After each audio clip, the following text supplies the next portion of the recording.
So, you've decided to upgrade. No, not your license. Your radio, stupid. You want a new radio. Well, at least I want a new radio. And I've got to figure out how to pay for this new radio because, contrary to popular belief, I don't have millions of YouTube dollars. I just released a video on kind of the evolution of my radio journey since I started in this hobby. And the latest iteration coming to you, uh, I'm thinking pretty soon here, is going to be the new Yaesu FTX-1 Optima. I'm buying the whole shebang all in one fell swoop. It's gonna be 1900 plus tax ish. We're looking at probably $2,000, $2,100. I don't know, something like that.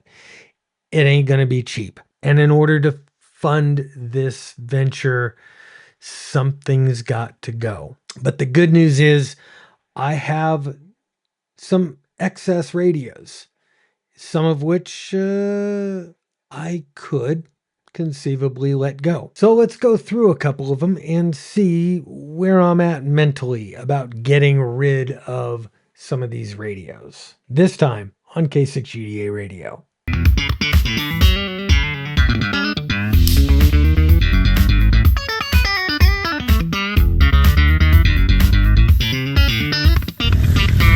Let's do this. Before we get started, please, I wanted to ask you if you would, help me out by hitting the subscribe button if you already haven't, the bell notification on YouTube, the follow button on Rumble if you're watching me there. And I really, really would rather you watch on Rumble.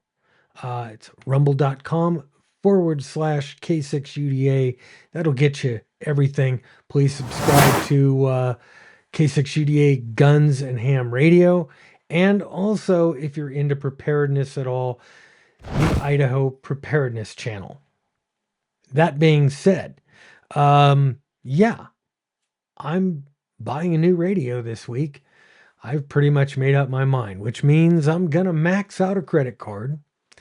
And I need to get some funds to pay that credit card back. And I got to figure out what I'm going to do. And what I figure I can do to fund the majority of this new venture here is sell a radio or two. So let's go through and you help me decide what radio or radios I should get rid of in order to fund this new happy venture of an FTX-1. First up, here in Studio A, I have the FTDX-10. This radio is about 1 or 2 years old. I can't really remember.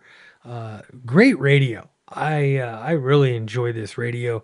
It's an HF only radio, but it does really, really well. I'm about 90% certain this one is going to stay. Up above that, I have the FTM 400.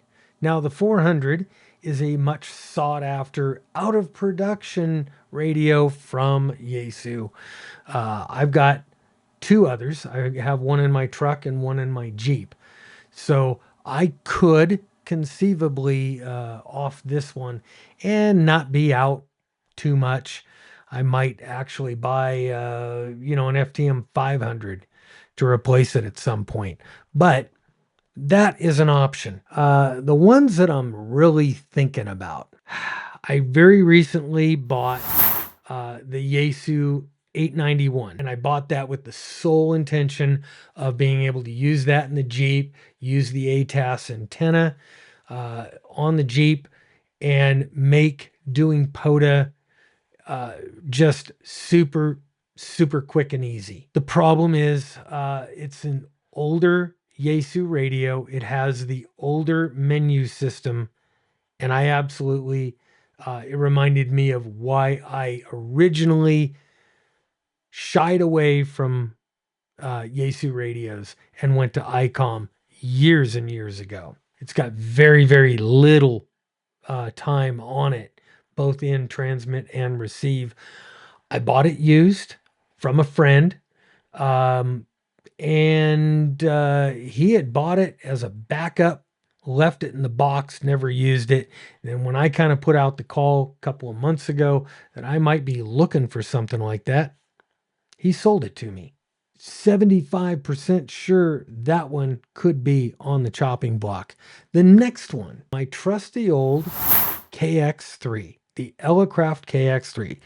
Guys, this is it's a world-class portable radio. It's a QRP radio, 5 watts on battery, 10 watts if you have it plugged into a power source, either a battery or into the wall. Along with the KX3, I have the PX3 that I would put along with it. And there's a whole bunch of other things. I've got Alex mics, I've got housings, covers, all kinds of stuff to protect that radio, to enjoy that radio with. That one, there is a very good possibility that one could be used to help fund the new Yaesu radio. Then there's the ICOM IC705. Actually, scratch that. There's about 100% chance that I'm not selling that radio right now. That is absolutely my favorite portable radio. It's actually one of my favorite radios to use around here too, mainly because I can do repeater work. I can, it's all band, all mode, like the new Yaesu, but it does D-Star. And I really enjoy doing D-Star. I've been doing D-Star for a long, long time. That one, yeah, I don't think so much is going to be on the chopping block. So if you are thinking about buying a new used radio or a new to you radio, and anything that I had mentioned here seems of interest to you, leave me a comment, drop me a line. You can send me an email with an offer. I offer them to you first, my friends, and then locally here, obviously. And you know what? I might put them on, might list them on Facebook Marketplace at some point. Maybe we'll see. I really enjoy trolling these scammers on all the ham radio forums on Facebook. And, if I do post pictures of these radios, I'm going to have a little handwritten note with my call sign and my name and the date and everything about it, because I'm not a scammer. I'm selling genuine, good, clean, unregistered, undocumented ham radios. Anyway, guys, hey, just food for thought. If you're thinking about it, drop me a line. Anyway, that's all I got. I'm Bob, K6UDA 73. I'm out of here. Later.